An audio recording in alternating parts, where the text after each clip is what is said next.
अस्सलामुअलैकुम and welcome to AAR pharmacy lectures. हम AKUH preparation series के अंदर प्रीवियस टेस्ट सॉल्व कर रहे थे, जिसमें हमारे पास 2024 की टेस्ट के कुछ सवालात हैं।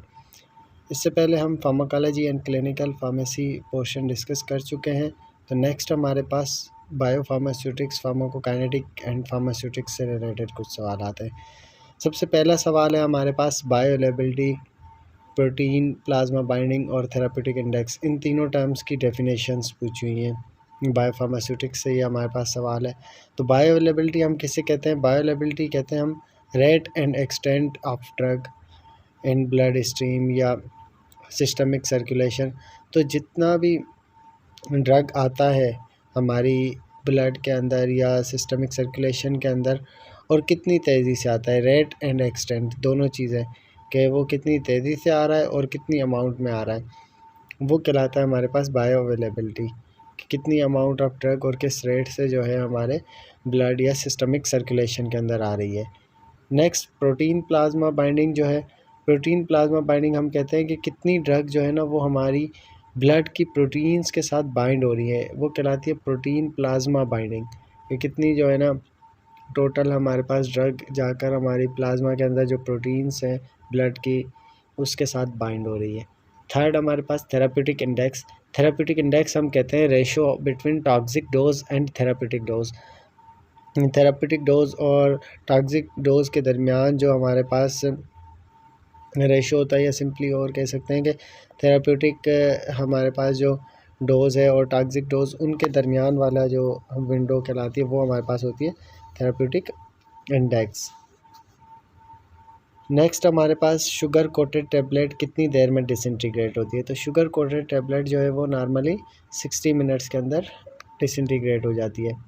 नेक्स्ट सवाल है हमारे पास कि एक ड्रग है जिसकी हाफ लाइफ शॉर्ट है, तो वो स्टडी स्टेट में कितनी जो है ना किस तरह से पहुंचेगा, कितना टाइम लेगा, जल्दी से पहुंचेगा, 24 आवर्स के अंदर पहुंचेगा, या वो ज़्यादा टाइम लेगा, 24 आवर्स से भी बहुत लेट पहुंचेगा? तो जिसकी अगर शॉर्ट हाफ लाइफ हो ड्रग की, तो वो जल्दी से जो है ना स्टडी स्टेट अचीव कर लेगा। दूसरा सवाल है हमारे पास कि स्टडी स्टेट कंसंट्रेशन जो है ब्लड के अंदर, वो किस चीज़ पर डिपेंड करती है? स्टडी स्टेट कंसंट्रेशन दो चीज़ों पर डिपेंड करती है। पहला जो रेट ऑफ एक्सक्रीशन है, दूसरा रेट ऑफ एब्जॉर्प्शन। ड्रग किस रेट से एब्जॉर्ब हो रही है और किस रेट से एक्सक्रीट आउट हो रही है, इन दोनों चीज़ों पर स्टडी स्टेट डिपेंड करती है। नेक्स्ट हमारे पास सवाल है कि एसिटाइल सैलिसाइलिक एसिड जो है वो कौन से पीएच पे अच्छी एब्जॉर्ब होती है? एसिडिक, बेसिक या नन ऑफ देम? तो ये हमारे पास बायोफार्मास्यूटिक का बेसिक जो हम रूल पढ़ते हैं कि एसिडिक ड्रग जो होती हैं वो एसिडिक मीडियम में अच्छी एब्जॉर्ब होती हैं, और बेसिक ड्रग जो है वो बेसिक मीडियम में अच्छी एब्जॉर्ब होती हैं, जबकि सॉल्युबलाइजेशन के लिए इसके थोड़ा उल्टा होता है। एसिडिक ड्रग जो है वो बेसिक मीडियम के अंदर सॉल्युबलाइज अच्छी होती है, मगर अगर एब्जॉर्प्शन की बात करें तो ये एसिडिक ड्रग है, तो एब्जॉर्प्शन इसकी एसिडिक मीडियम पे ही, या एसिडिक पीएच जो होगा उसमें अच्छी होगी। नेक्स्ट सवाल है हमारे पास कि रेडियो एक्टिव डिके कौन सा जो है ना रिएक्शन फॉलो करता है काइनेटिक्स का? काइनेटिक्स के रिएक्शन फिज़िकल फार्मेसी के अंदर हम पढ़ते हैं, तो उसमें से फर्स्ट ऑर्डर रिएक्शन जो है वो रेडियो एक्टिव डीके फॉलो करता है, क्योंकि रेडियो एक्टिव डीके के दरमियान जो है हमारे पास जितनी भी रेडियो एक्टिव एटम की या सब्सटेंस की अमाउंट होती है उस पर डिपेंड कर रहा होता है वो डीके।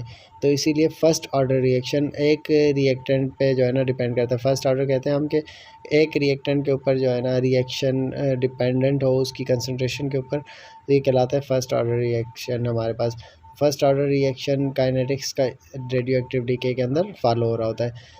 नेक्स्ट सवाल है हमारे पास सेमी सॉलिड और सस्पेंशन, जो हमारे पास दो फार्मूलेशन है, इनकी ड्रग्स जो हैं वो कौन से काइनेटिक के मैकेनिज़्म के थ्रू या रिएक्शन के थ्रू डिग्रेड होती हैं?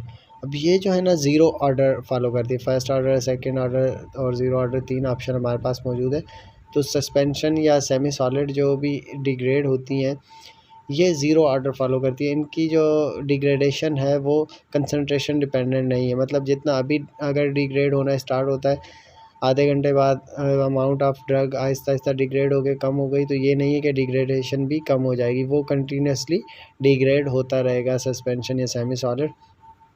तो ज़ीरो ऑर्डर में हमारे पास होता है जैसे कि जो भी रिएक्शन है ना वो रिएक्टेंट की अमाउंट पे डिपेंड ना करे, कंसंट्रेशन पे मतलब इंडिपेंडेंट हो जाएगा ये। नेक्स्ट सवाल हमारे पास है कि कैप्सूल की कौन कौन सी टाइप्स होती हैं, सॉफ्ट कैप्सूल, हार्ड कैप्सूल या बोथ ऑफ देम। हमारे पास दोनों जेलेटिन कैप्सूल आते हैं, सॉफ्ट भी और हार्ड जेलेटिन कैप्सूल। नेक्स्ट सवाल है हमारे पास कि इनमें से कौन सा जो है लुब्रिकेंट नहीं है टैबलेट के अंदर। तो बोरिक एसिड हमारे पास जो है वो एज अ लुब्रिकेंट नहीं यूज़ होता। बाकी ऑप्शंस हमारे पास यहाँ पे मेंशन नहीं किए हुए, अगर है होंगे तो उनमें से लुब्रिकेंट होंगे। तो ये थोड़ा सा आप देख लीजिएगा कि लुब्रिकेंट्स कौन से हैं, डिसइंटीग्रेंट कौन से हैं। नेक्स्ट सवाल है हमारे पास कि ड्रग को जो है ना कंप्रेस किया हुआ है टैबलेट के अंदर विथ स्लोली सॉल्युबल पॉलीमर। ऐसा पॉलीमर है जो कि स्लोली सॉल्युबल होता है। तो ड्रग जब भी रिलीज़ होगी डोजेज फार्म में से, तो वो किसके थ्रू रिलीज़ होगी, तो उस पर ऑस्मोटिक प्रेशर रिक्वायर्ड होगा हमें उसके लिए, स्लोली सॉल्युबल पॉलीमर के लिए। फिर उसके बाद उसमें से ड्रग जो है रिलीज़ होगी। नेक्स्ट सवाल है हमारे पास कि डिज़ॉल्व पार्टिकल जब भी मूव करते हैं टिश्यूज़ या सेल्स है, तो इस प्रोसेस को हम क्या कहते हैं। डिज़ॉल्व पार्टिकल मूव करते हैं तो ये प्रोसेस हमारे पास डिफ्यूजन का प्रोसेस कहलाता है कि कोई भी चीज़ जो है अक्रॉस द मेम्ब्रेन या सेल मूव कर रही है डिज़ॉल्व फॉर्म में, तो वो हमारे पास डिफ्यूजन का प्रोसेस है। फेगोसाइटोसिस, पाइनोसाइटोसिस, ये दोनों थोड़े डिफरेंट चीज़ें हैं, एक सॉलिड ईटिंग है, दूसरा लिक्विड, तो ये जो है इससे मुख्तलिफ हो जाता है।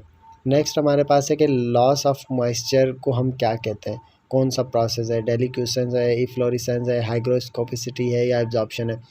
मॉइस्चर जब भी लॉस होता है तो इस प्रोसेस को हम इफ्लोरेसेंस कहते हैं। नेक्स्ट सवाल है हमारे पास कि हमें अगर ड्रग की कंसंट्रेशन बॉडी के अंदर मेयर करनी हो या डिटेक्ट करनी हो, तो उसके लिए हम क्या करते हैं। सबसे पहला सीबीसी करेंगे, बी ऑप्शन यूरिन टेस्ट करेंगे, सी ऑप्शन क्या हम ड्रग के जो है ना सीरम के अंदर एनालिसिस करेंगे, और D option both B and C. तो हम ड्रग की कंसंट्रेशन को डिटेक्ट करने के लिए यूरिन टेस्ट भी कर सकते हैं या डायरेक्ट ब्लड के अंदर भी टेस्ट की जा सकती है, तो इसीलिए सीरम की भी एनालिसिस की जा सकती है। नेक्स्ट सेक्शन हमारे पास है फॉरेंसिक एंड हॉस्पिटल फार्मेसी से रिलेटेड। सबसे पहला सवाल इस सेक्शन में हमारे पास है कि कितने फार्मासिस्ट रिक्वायर्ड हैं अगर हॉस्पिटल हमारे पास ऐसा है जिसमें 201 से 300 तक बेड्स हों। तो 201 से 300 बेडेड हॉस्पिटल के लिए 10 फार्मासिस्ट जो है हमें रिक्वायर्ड होंगे। फिर इससे 200 से कम होते हैं तो ऐड, तो इसकी पूरी जो है लिस्ट आपको मिल जाएगी कि कितने बेडेड हॉस्पिटल के लिए हमारे पास कितने फार्मासिस्ट रिक्वायर्ड है।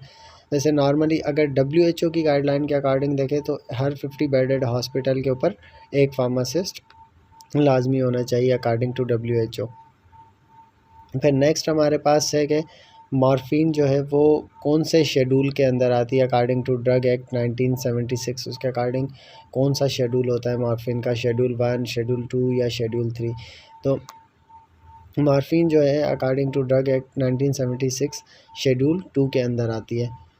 नेक्स्ट सवाल है हमारे पास कि ब्लैक बॉक्स विड्रॉल या वार्निंग जो है वो FDA कौन सी ड्रग को इशू करती है, एडिक्शन या अब्यूज़िव ड्रग को, दूसरा न्यूरोपैथिक जो ड्रग्स होती हैं उनको, या हेपेटिक फेलियर कॉज कराने वाली ड्रग्स, या ऑल ऑफ देम। तो सब ड्रग्स को जो है चाहे वो एडिक्टिव हों या न्यूरोपैथी कॉज कराती हों, हेपेटिक फेलियर की तरफ लीड करती हो, इन सब के लिए जो है ब्लैक बॉक्स विड्रॉल इशू किया जाता है FDA की तरफ से। नेक्स्ट हमारे पास सवाल है कि अगर ड्रग फिल्थी हो, डिग्रेडेड हो या डिकम्पोज्ड हो, तो इसे हम क्या कहेंगे, एडल्टीरेटेड कहेंगे, स्प्यूरियस कहेंगे या काउंटरफीट ड्रग कहेंगे। तो ये एडल्टीरेटेड होता है जिसमें भी कोई इस तरह की जो है ना ख़राब चीज़ ऐड की गई हो। नेक्स्ट हमारे पास सेक्शन है इंग्लिश का। इंग्लिश में कुछ सिनोनिम्स हमारे पास, जैसे वेराइटेबल का सिनोनिम क्या है, जेन्युइन। फिर नेक्स्ट हमारे पास ड्रेडफुल का सिनोनिम टेरिबल, एप्रीहेंसिव का सिनोनिम हमारे पास एंशियस है, स्वेव्ड का सिनोनिम डेविएटेड है, रेप्रीमेंड का सिनोनिम हमारे पास स्कॉल्ड है। तो ये सिनोनिम एंटोनियम्स या इंग्लिश वाला जितना भी सेक्शन आ जाता है उसकी हम कोई स्पेसिफ़िक तैयारी तो नहीं कर सकते, आप कितने सिनोनिम एंटोनियम्स पढ़ेंगे। तो ये सेक्शन यही है कि आपकी वोकैबुलरी के अकॉर्डिंग अगर आपके लिए कोई इतना इजी आ जाए। वैसे 1 या 2 ही होते हैं, ये तो हमने ओवरऑल टेस्ट के जो है ना कलेक्ट किए हुए हैं। इवन फार्मास्यूटिक्स वाले सेक्शन में से भी मैंने ऑलरेडी आप लोगों को प्रिपरेशन वाली वीडियोस में बताया था कि 1-2 सवाल ही होते हैं। ये ज़्यादा आप लोगों को इसलिए नज़र आ रहे हैं क्योंकि हमने मल्टीपल स्टूडेंट से कलेक्ट किए हुए हैं ये सवाल, तो उन सब के मिलाकर ये ज़्यादा हो गए। मगर 1-2 सवाल ही आपके पास फार्मास्यूटिक्स वाले सेक्शन से आता है और इवन इंग्लिश वाले सेक्शन से भी 1-2 सवाल ही आते हैं। नेक्स्ट हमारे पास general knowledge and IQ. General knowledge and IQ section में सबसे पहला सवाल, नेशनल एंथम जो है पहली बार कब प्ले किया गया था। ये काफ़ी रिपीटेडली नेशनल एंथम वाला सवाल आता है, तो इसका याद रखें कि 13 अगस्त 1954 को नेशनल एंथम जो है पहली बार प्ले किया गया था। दूसरा, न्यूक्लियर बम जो है पाकिस्तान ने कब कंडक्ट किया था 3:15 पे, मतलब कौन सी डेट थी, और दूसरा उसका कौन सी जो प्लेस थी। इस तरह का सवाल भी अक्सर आ रहा होता है, इवन कमीशन की टेस्ट में भी ये चीज़ें बार बार आ रही होती हैं। तो 28 मई 1998 पे और चागी हिल्स का मकाम था जहाँ पे न्यूक्लियर बम टेस्ट किए गए थे। फिर उसके अलावा थर्ड क्वेश्चन है हमारे पास कि पाकिस्तान जो है वो किसका पार्ट है, नेटो, सेटो या सेंटो। पाकिस्तान जो है वो सेंटो का पार्ट है, मुख्तलिफ जो ये ऑर्गेनाइजेशंस बनी हुई होती हैं। नेक्स्ट सवाल है हमारे पास कि top ODI cricket ranking team कौन सी है। इस वक्त करंटली हमारे पास इंडिया जो है वो टॉप ओडीआई रैंकिंग टीम है, बाकी चेंज होती रहती है, तो ये भी थोड़ा सा जहन में हो कि टॉप जो है ना हमारे पास करंटली टीम्स कौन सी चल रही हैं ओडीआई, T20 टेस्ट, जैसे अभी भी चैम्पियंस ट्रॉफ़ी चल रही है तो उससे रिलेटेड चीज़ें आ जाती हैं। फिर नेक्स्ट हमारे पास सवाल है कि कश्मीर डे किस दिन मनाया जाता है। कश्मीर डे भी रिसेंटली हम लोगों ने मनाया है, तो 5 फ़रवरी के ऊपर जो है कश्मीर डे सेलिब्रेट किया जाता है। नेक्स्ट सवाल है हमारे पास कि कौन सा नंबर जो है ना सीक्वेंस में आएगा, 25, 24, 22, 19, 15, 10। इसके बाद नेक्स्ट कौन सा नंबर सीक्वेंस में होगा। अब इसमें आप देखें कि 25 में से 1 माइनस हुआ तो 24, फिर उसके बाद 1 हो गए तो नेक्स्ट में से 2 माइनस किए हुए हैं, 24 में से 2 माइनस हुए तो 22, फिर उसके बाद 2 के बाद 3 आता है। तो इस तरह से मतलब जैसे जैसे हमारे पास नंबर नेक्स्ट आंस आ रहा है उससे नेक्स्ट जो नंबर बनेगा वो उसमें से माइनस कर रही है। 22 से 3 माइनस किया है तो 19, 19 से 4 माइनस किया है तो 15, 15 से 5 माइनस किया है तो 10। तो अब 10 के बाद नेक्स्ट 6 माइनस होने चाहिए सिमिलर पैटर्न में, तो जवाब होगा हमारे पास 4। तो नेक्स्ट जो सीक्वेंस के अकॉर्डिंग नंबर बनेगा वो हमारे पास 4 बनेगा। बहुत शुक्रिया वीडियो लेक्चर को देखने का। नेक्स्ट वीडियो में इंशाल्लाह हम कैलकुलेशंस वाला पार्ट स्टार्ट करेंगे, जो सबसे इम्पोर्टेंट और ट्रिकी पार्ट है। उसमें प्रीवियसली जो टेस्ट के अंदर आई हुई हैं कैलकुलेशंस वो भी हम डिस्कस करेंगे और उसको सॉल्व भी करेंगे ताकि आप लोगों की प्रैक्टिस हो जाए। यहाँ तक आप लोगों को कोई भी सवाल, कोई भी कन्फ्यूजन हो तो आप लोग पूछ सकते हैं। फर्दर प्रिपरेशन ग्रुप ज्वाइन करने के लिए आप सोशल मीडिया हैंडल्स के थ्रू भी मैसेज ड्रॉप कर सकते हैं, इंस्टा, फेसबुक, लिंक्डइन, या आप हमें हमारे ऑफिशियल ईमेल पे भी रीच आउट कर सकते हैं, या सिंपली आप व्हाट्सएप के ऊपर अपना नाम और यूनिवर्सिटी का नाम ड्रॉप करें, साथ में मेंशन करें कि आप AKUH प्रिपरेशन ग्रुप ज्वाइन करना चाहते हैं, तो हम आपको ऐड कर देंगे ग्रुप में।